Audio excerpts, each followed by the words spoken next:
Good morning, everybody. So, this is your Wit and Wisdom video for Wednesday, May the 19th. And we are going to do two lessons today because the first one is only like 6 minutes. So, I am going to share my screen in just a second. Before we get started, our big essential question for Module 4. How does food nourish us? And because we are on a new book, we have a new medium-sized question. How can I choose nourishing foods? Because we are on the book Good Enough to Eat.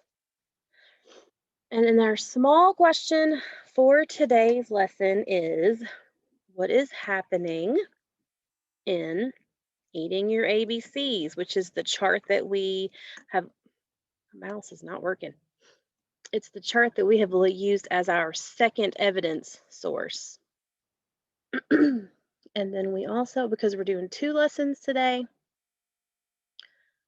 our second small question is, what is the essential meaning of good enough to eat? Okay, so I'm going to go ahead and share my screen with you, and we are going to get started. Remember, the first lesson is super short.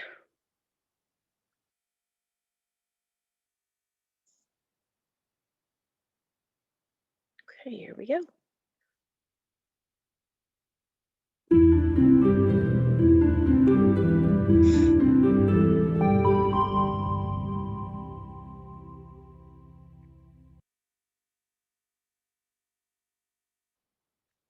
Welcome back, powerful thinkers. I'm Susabella, your Great Minds teacher. Let's see what we need for today. Today, you'll need your journal and a pencil, so please pause here to gather what you need and just hit play when you're ready to continue.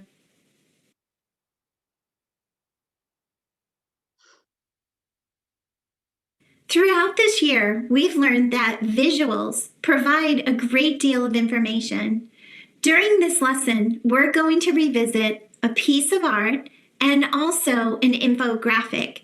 And we're going to look even more closely at the visuals so we can gain more knowledge through the information. Ready? Let's go. Here's the painting Cakes. You're going to take a look at what is happening in this work of art by examining the elements or parts of the painting. Today, you'll focus on the element of shape. I'm going to ask you a series of 4 questions, and you have a choice about how you answer those questions. You can pause to chat about your answers with a learning partner, or you can pause to jot down your thinking or your answer in your journal to share with a friend or your classroom teacher later on. Our first question is, how does the artist make the cakes look different? The same.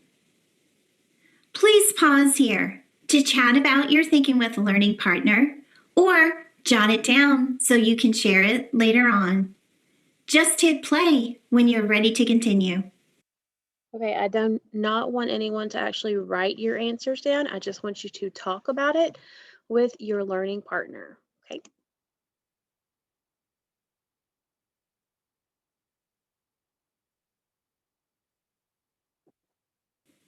Now I'd like you to spend some time really looking closely at the colors that the artist used.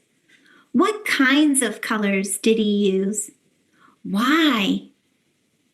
Pause here to analyze and look closely at those colors, and also to chat or to jot. Just hit play when you're ready to continue.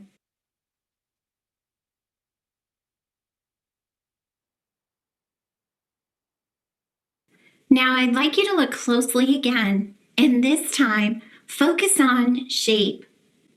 What shapes do you see? Pause here to chat about it with a learning partner or to jot down your observations. Just hit play when you're ready to continue.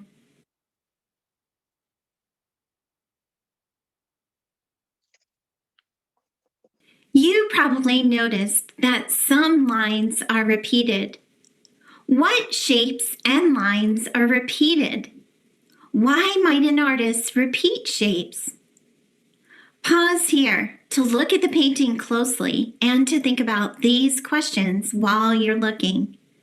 Chat about it with a learning partner or jot down your powerful thinking.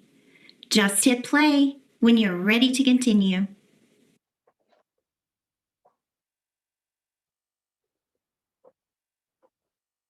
Just like writers, when painters compose, they do so on purpose. There's a reason that artists use certain colors and certain shapes. Thanks for taking the time to notice and to study this painting closely. Okay, before we move on, I want to go back. I want to look at this, okay? Because, sorry, I have a runny nose today. Let's go back to the first question.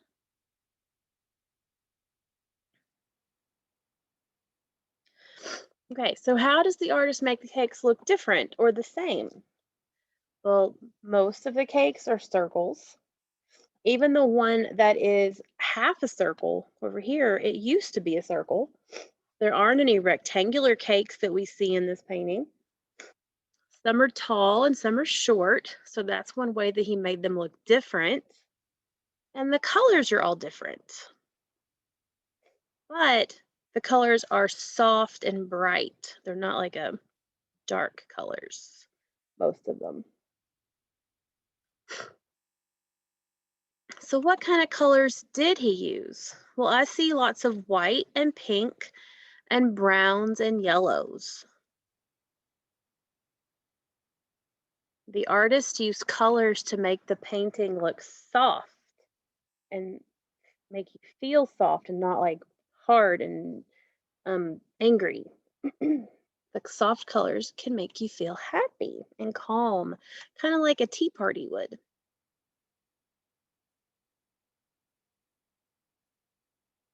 So what shapes did we see? We saw round shapes, we saw a half circle, circle shapes, the plates and the shadows, circles too. There are some straight lines, like on this layer, the layers of the cakes, and on the top of this cake, and on the top of this cake, there's some straight lines. Some of the cakes have U shapes. This has like a straight line that's in a swirl pattern. Here's the U shapes right there. And we see that some shapes and lines are repeated. Like we have the lines here that are repeated. We have lines here that are repeated, and here they're repeated, and here they're repeated.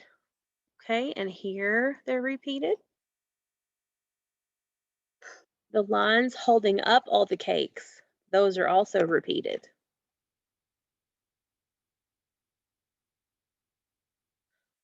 Okay. What is happening in this text?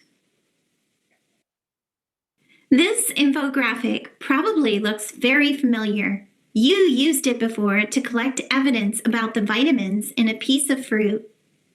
Now you're going to take a closer look at this source, so you'll be prepared to collect additional evidence for focusing question task 4, and you'll complete that task with your classroom teacher. Pause here to look closely at the infographic. Chat about what you're observing and the questions that you have with your learning partner. Or you can share them with Jackson. Just hit play when you're ready to continue.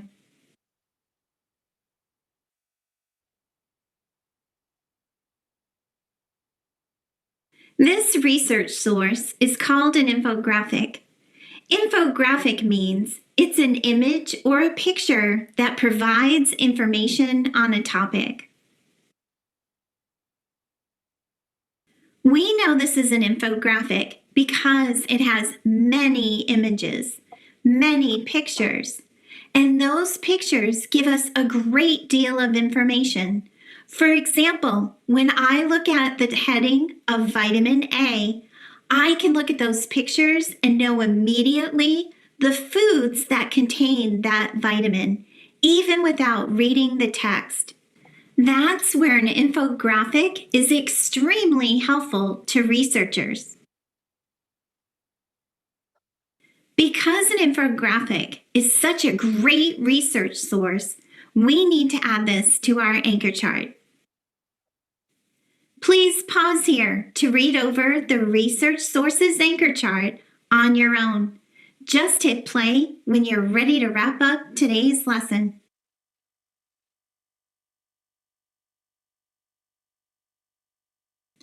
Researchers gather information from a variety of sources, and they're able to integrate or put that information together and share their learning with others. I can't wait to continue to work with you as you learn more about research. I'll see you again next time, my friends.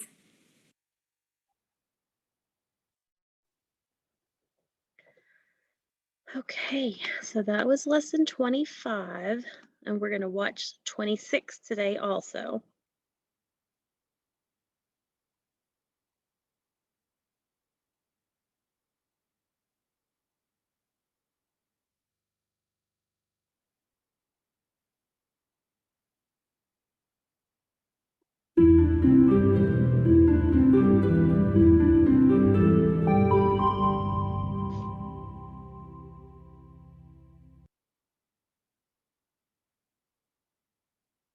Welcome back, powerful thinkers. I'm Susabella, your Great Minds teacher. Let's see what we need for today.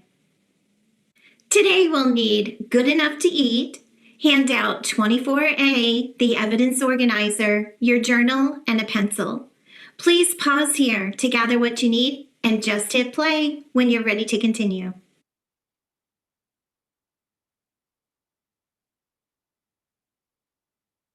As readers, you've worked with two texts in this module, the digestive system and the vegetables we eat, to learn more about author's purpose, why an author might write a text for readers. For example, on pages 12 through 13 of Good Enough to Eat, the speech bubbles were funny, but the whole section of the text was not funny. It only provided information. Today, you're going to have an opportunity to determine the purpose for smaller sections of this text and then think big. What is the big purpose? Why did the author write this entire text? As we think about and determine the larger purpose, the reason why the author wrote this entire text, that can help us think about this question. What is the important message in this text? Whenever I'm trying to determine the purpose for a section of text, I always read a little bit and pause to think and to ask myself, what is happening in this text and what is the author's purpose? Watch while I try this on the left-hand side of this 2-page spread. Ready? Here we go. Digestion is the way food is broken down so that nutrients can be absorbed into your body. For healthy digestion, you should eat plenty of fruits, vegetables, and whole grains. These foods supply fiber. Fiber does not get absorbed during digestion. It helps carry bad chemicals and excess fats out of your body. Now that I've read this section, I'm going to think about what's happening and why the author may have included this information in this text, the author's purpose for this section. I learned that digestion is the way food is broken down. I also learned that there are certain things that I can eat to help have healthy digestion. The purpose of this section is to tell us what digestion is and to begin to give us an idea of what foods we should eat that will help the digestive system. Now, let's try one together. Pause here first to read this diagram to yourself. Just hit play when you're ready to do some thinking together.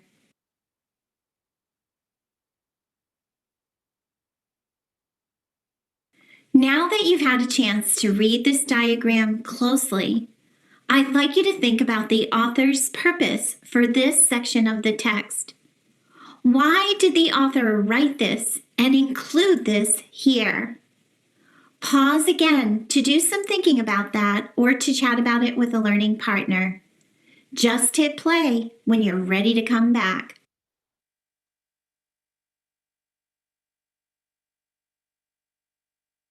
Because this diagram is showing the reader what happens in order as food is digested, we can assume that the author's purpose for this section is to teach us about food and how it travels through the digestive system. Because I'm thinking about the author's purpose for each section, I can now think about what's happening in this entire book, and that's helping me think about the author's purpose for writing the whole book, the entire book. So right now, I'm thinking that the author wants to teach us about digestion and the foods that we should eat to help the digestive system. But I'm going to keep reading to see if my thinking changes a bit as I gather more information from this text. Ready? Here we go. As I read the next 2 pages, I want you to do some thinking. I want you to think about this question. What is the author's purpose? As I read the 2 pages, I'll also include the speech bubbles at the top of each page. Ready? Here we go. Protein makes me strong. Protein supplies energy. It also builds and repairs your muscles, skin, brain, blood, bones, and internal organs. You get protein when you eat animal foods, such as fish, meat, eggs, milk, and cheese. Protein makes me grow. You also get protein from plants. The parts of a plant can sprout and grow, such as seeds, dry beans and peas, nuts, and grains are good sources of protein. What is the author's purpose for this section? Why did the author include this section in the entire text? And when I think about this section, what is the author's purpose for the whole text, the entire text? Pause here to do some powerful thinking. And if rereading the text would help, please take your time to do that as well. You can chat about this with a learning partner also while you're thinking. Just hit play when you're ready to do some thinking together.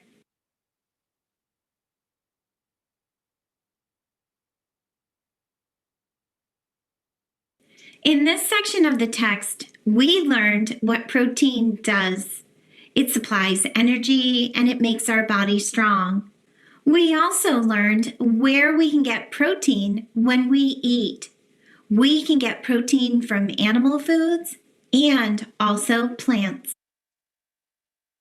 Now I can add my thinking around the author's purpose for this section to my thinking about the author's purpose for writing the whole book. I'm beginning to think that Lizzie Rockwell, the author of this text, wanted to teach us about food and the digestive system. I'm going to keep reading to see if my theory is correct. And now it's your turn to do some reading on your own and some thinking and writing. Ready? Here we go. Please pause here to read this section of the text.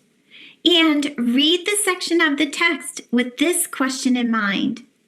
What is the author's purpose for this section? Take as much time as you need to read and reread and to think about this question. Just hit play when you're ready to continue.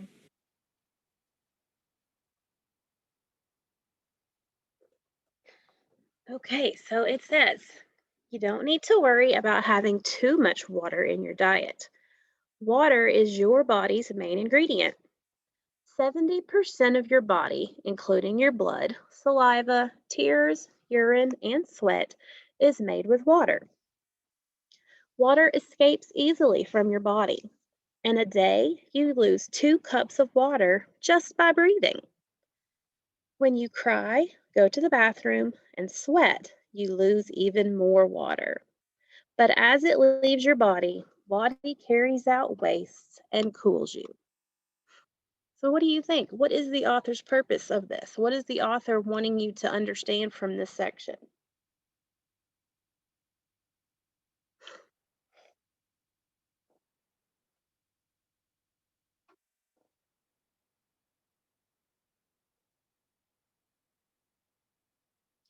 Well, it seems to me the author is telling us a lot of information about why the water is important for our body, right?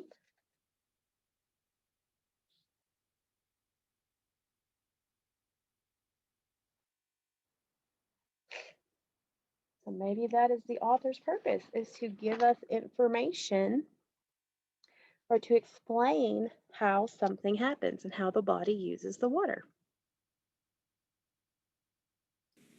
Now that you've had a chance to read that section closely and to think about the author's purpose, here's an opportunity for your teacher to check in with you about your thinking around author's purpose.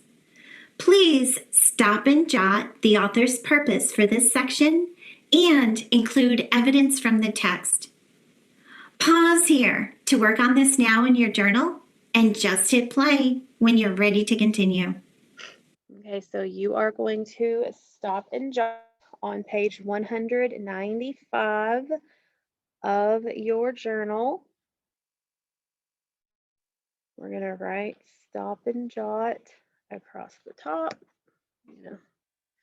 Make this smaller.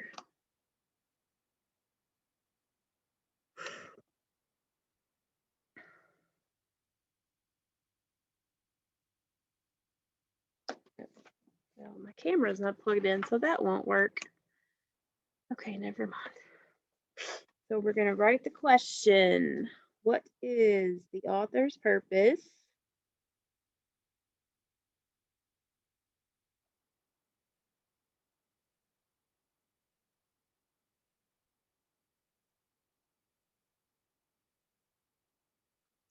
for this section?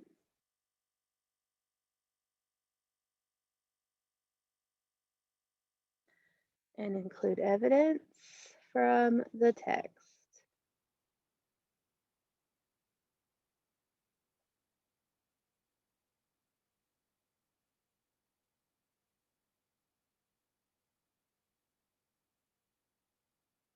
All right, so we are on page 195. And this is what you're going to write, page 195. You're going to stop and jot. What is the author's purpose for this section? And include evidence from the text. Right?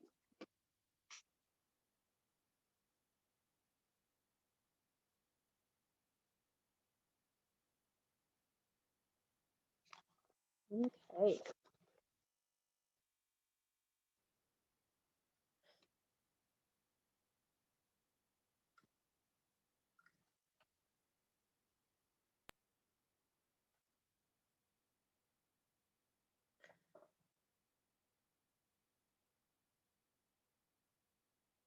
How do I use research to form an opinion for focusing question task 4?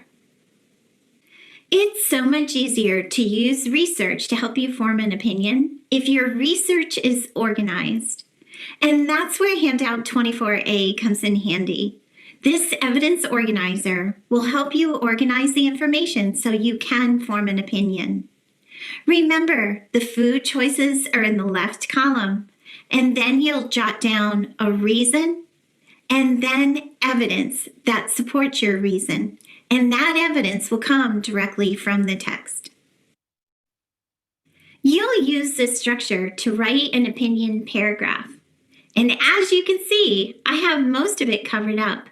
But I know that you know each part of an opinion paragraph. Point to the first letter of each part and say it out loud. Pause here to do that now and just hit play when you're ready to continue. All right, so what did the I stand for? The introduction. The O stands for the opinion statement. The R was for your reason. The E was for evidence. And the other O is for the opinion conclusion.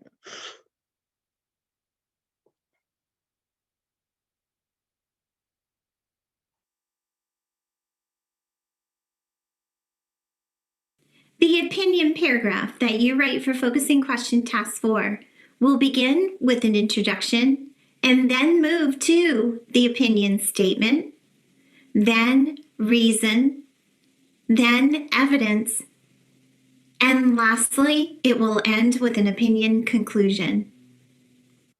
In addition to having each part of the opinion paragraph, the checklist for success also reminds us to have linking words to connect opinion and reason for at least one, and also correct spelling. That's right, there's a check mark in the corner, and you know what that means.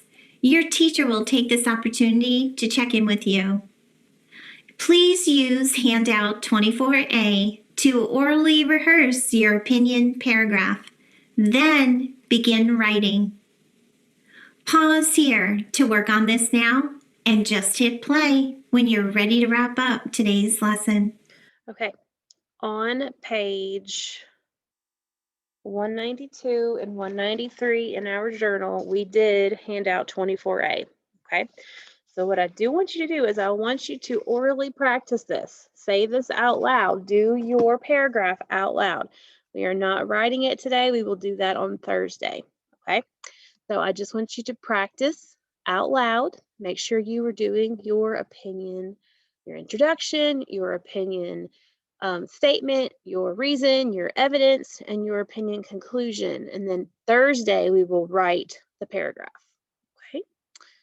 All right, so let's get back to the video.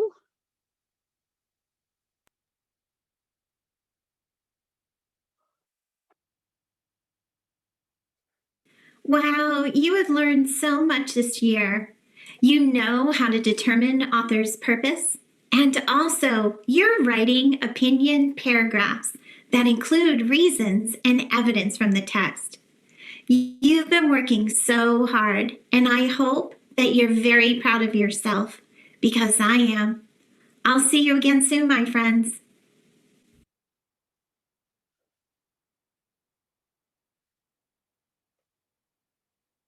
Okay, so what we are going to do on Thursday, we are going to write our last entry into our journal. Okay, we're going to do our last writing activity on Thursday, and then on Friday, we will watch our last video of Wit and Wisdom Module 4, and we will wrap everything up in Module 4 of Wit and Wisdom. So then next Monday and Tuesday, we will focus just on junior achievement for Wit and Wisdom class and for phonics class. Okay, so super excited. You guys have done so much hard work this year in Wit and Wisdom. I'm excited to see us finish, but I'm sad to see us done. So make sure that you practice on this today. And then you need to answer this question on page 195.